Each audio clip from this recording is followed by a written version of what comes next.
Davis, Leslie Nielsen, Kathy Najimy, and Tim Meadows Said this wouldn't be humiliating. go back in time to play the classic stunt show, Beat the Clock. They're also playing for you at home. One lucky viewer can win all the cash and prizes earned by the winner of tonight's game. Every episode of Game Show Marathon will be playing a different classic game show with our stars. The winner earns a $100,000 grand prize for charity. Our tournament started last Wednesday when we played The Price is Right. Brandy Roderick, come on up and play a pricing game! Baywatch's Brandy Roderick won her showcase for a home viewer and scored the first seed in finalist row. Last Thursday, our stars dressed up for the occasion when they played Let's Make a Deal! Leslie Nielsen settled for a scooter and cash, but Paige Davis wasn't so lucky. She missed out on not one, not two, but 3 cars. Tim Meadows didn't fare any better, getting zonked by Gilbert Gottfried. Can we hurry this up? I'm having a picnic with Michael Jackson. Unlike Tim, Lance Bass avoided the zonk and won a Lincoln Navigator for a home viewer, becoming the big winner and taking a seat in finalist row. 2 seats remain. Who's going to win next? Find out now on Game Show Marathon. Our survey said... We'll show you what's behind door number 2 right now. Come on down. King! Go low! Go low! First game of the match. Charles, a virgin ass.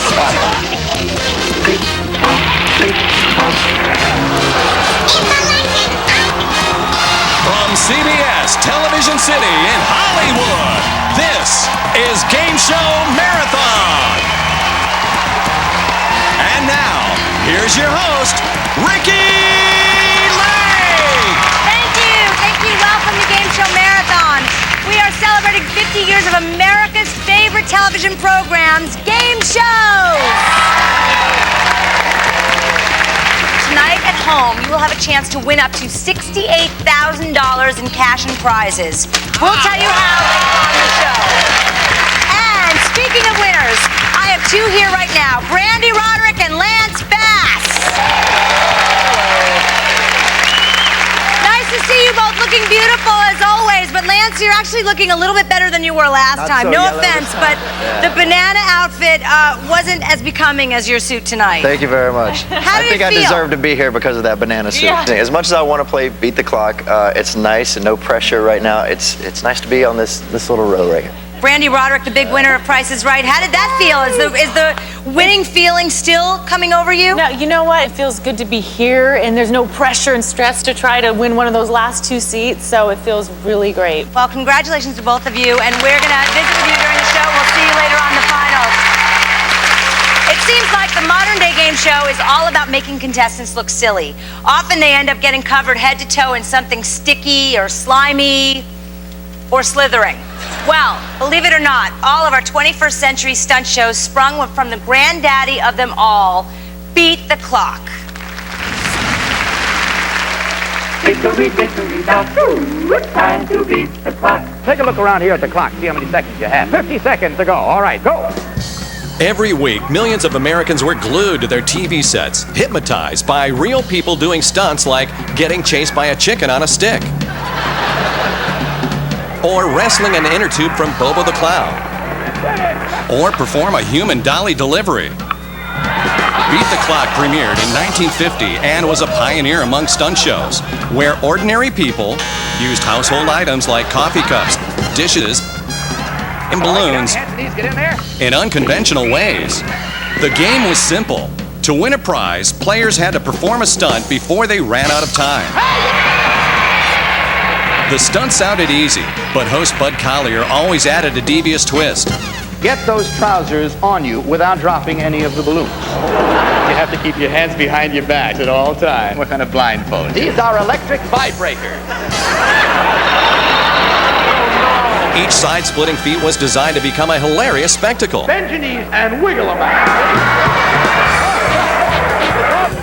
That's 3. Come on. Take it hard. And whether you were showered with whipped cream or got a face full of pie, competing on this show required a sense of humor. All right, let's take a look at the clock, you and I, see how many seconds you have. Go. Some stunts were completed in just a few seconds, while others seemed impossible. Stunts were repeated each week until someone finally succeeded. In 1957, the nation was captivated when Gabriel Fontana was the 55th player to attempt this feat, winning $64,000. That's almost $500,000 today. And for the other players who managed to conquer Father Time, prizes as classic as the game itself.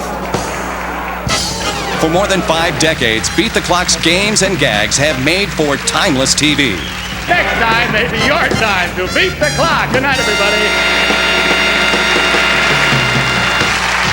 Tonight, we go back to the 50s and play Beat the Clock!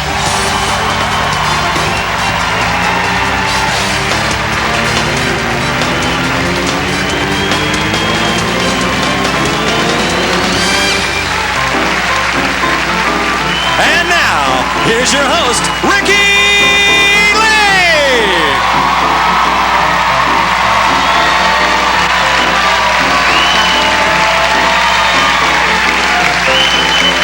Welcome to Beat the Clock. Each of our celebrities has brought a friend or family member to be their teammate. In round 1, all 4 teams will compete. Teams 1 and 2 will perform our first stunt. After that, teams 3 and 4 will compete in our second stunt. The 2 winning teams will move on to round 2, where they'll compete against each other. The winner will secure their spot on finalist row and move on to round 3 to try to win tonight's super bonus prize. All of our contestants have been sequestered backstage so they can't see or hear this classic clip. Here's a look at our first stunt from 1952. Now, here is a little baby's playpen, you see? I'm going to ask you, if you will, Miss Bates, to step and sit down in this corner. And Mr. Bates, if you'll step over there and sit down in that corner. All right, now while the girls are getting you all dolled up in your little dolly hats over there, would you take a look across stage there and see the 2 nursing bottles? And you can't get out of the playpen. You can't touch the floor outside the playpen at any time. But just by maneuvering with your bodies in any way, get this playpen over there so that each of you can reach out and pick up 1 bottle. Do you understand the problem? Side. Okay, 45 seconds. Are you ready? Go!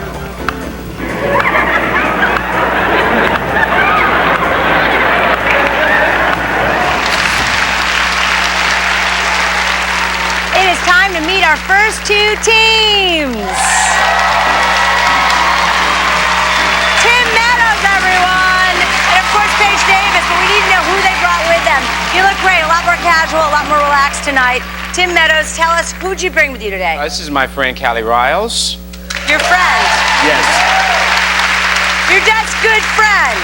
Yeah, we're friends. You're friends and you're competitive, and you, of course, are playing for the Chris Farley Foundation. Exactly, A yeah. great cause. Great to have you here. Thank you, Callie, for being here. Paige Davis, everyone, from one of my favorite shows, Trading Spaces. Okay, tell us, who'd you bring with you today? Just my good friend, Okay. Kevin Cordova. See, I slip into like old talk show habits. I want to know how good. All right. I'm not like relinquishing any information to my husband today. Okay. All right, and you, of course, are playing for Donate Life. Yes. All right. Well, we are going to have some fun with you guys today. I believe, Tim, you're going first, right? So that means back on the headphones, Paige and Kevin. We'll see you guys later, okay?